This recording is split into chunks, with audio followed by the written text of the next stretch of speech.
Buddhism came to Sri Lanka from India. According to ancient Sri Lankan chronicles, it was Mahinda Bhikkhu, the son of the great Emperor Ashoka, who brought Buddhism here to Sri Lanka.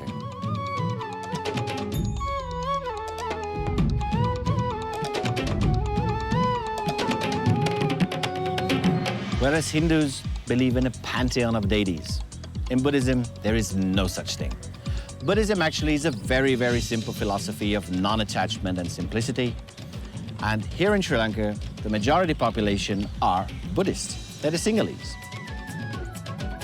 The Sinhalese derive their name from the Sanskrit word Singha, which means lion. So Sinhalese literally translates into the lion people.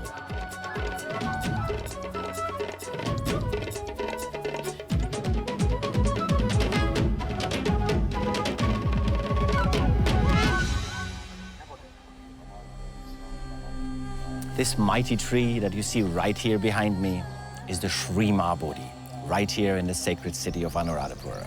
I'm sure you all heard the story of the Buddha, the Prince Gautama, who left the riches of his palace, walked out the door without a single cent in his pocket, maybe not even shoes on his feet, because he was looking for more than the riches and wealth of his palace and his kingly life could give him.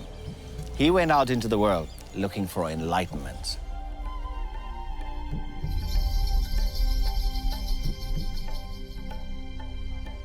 On his travels, on his journey, he found shade under a very tree like this, the Bo tree. And over the years, he even found what he was looking for, enlightenment, by meditating under a very tree like this.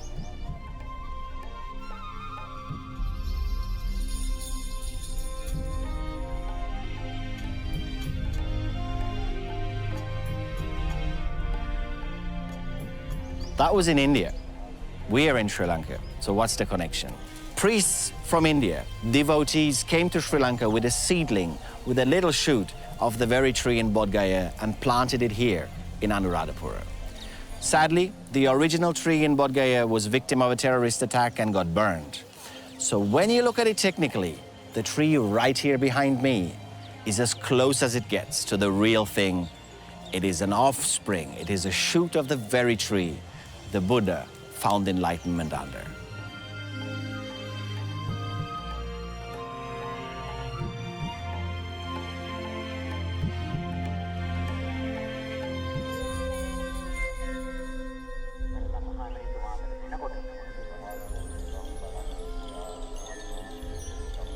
Somavati is located in the middle of the jungle, and these jungles surrounding me here are home to herds and herds of wild elephants, just like this gentleman here behind me. The only thing that separates the elephant and me is a little electric fence that keeps the elephant from walking around on the temple premises itself.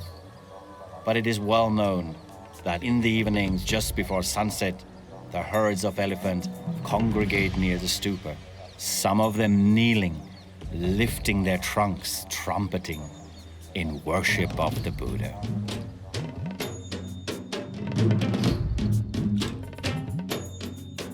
Here in Sri Lanka, every full moon day is an auspicious day in the Buddhist calendar, which means it's a holiday. Schools are closed, shops are closed, and guess what? Liquor shops are closed. No alcohol on a Poya day. That's a whole lot of extra holidays in the Sri Lankan calendar. On a public holiday, anything related to the Buddhist calendar, you flock to any of the thousands of temples around the island. You will see hundreds and thousands of people dressed in their whites, flocking to the temples, listening to the sermons, and doing offerings of flowers and other objects to the Buddha. It's an amazing atmosphere.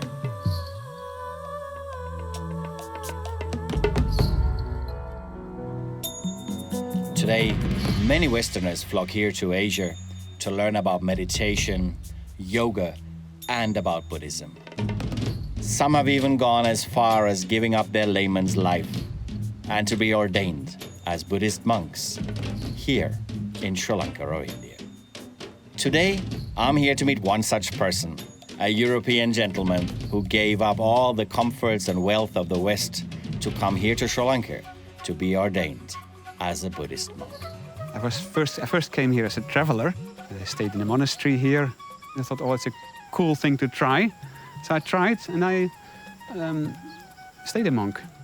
For how many years now? More than 20 years, yes. Wow. Thank you so much for your time and dedication. I wish you all the best. Thank you very much.